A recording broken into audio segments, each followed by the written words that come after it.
জানো তো, এই চিকেন রান্না করতে করতে না আমার শাশুড়ি মাকে খুব মিস করছি।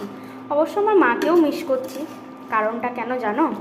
এই যে চিকেন রান্না করছি, এই যে কষার সময়টা হয়ে এসছে না, আগে যখন আমি মায়ের কাছে থাকতাম মাও রান্না করে দিত। অবশ্য আমার মা খেত না চিকেন, আমার বাবাও খায় না, ওনারা কোনো মাংসই খান না। তবে আমাকে রান্না করে দিত, আর কষা হলেই বলতো আয় ছুটে আয় চিকেন কষা নিয়ে যা তোর প্রিয়। আর বিয়ে হওয়ার পরে শাশুড়ি মাও চিকেন আনলেই রান্না করার আগেই বলে দিত, নুনি চিকেন কষা হয়ে গেলে কিন্তু আসবি, কষা তুলে দেবো। তাই বাটি নিয়ে দাঁড়াতাম আর শাশুড়ি মা চিকেন কষা তুলে দিত। আর এখন দেখো, এখন নিজেই তুলে খাচ্ছি। খুব মিস করছি দিনগুলো, জানো তো। কিন্তু কি করব, কিছু তো করার নেই। এইটা তো সব মেয়েরাই এরকম বেশিরভাগ করে থাকে। যাই হোক, যখন যাব আবার তখন শাশুড়ি মায়ের হাতে অবশ্যই খাবো, তাই তোমাদের সঙ্গে শেয়ার করলাম। যাই হোক, চিকেন কষার পর এই যে জল দিয়ে দিলাম।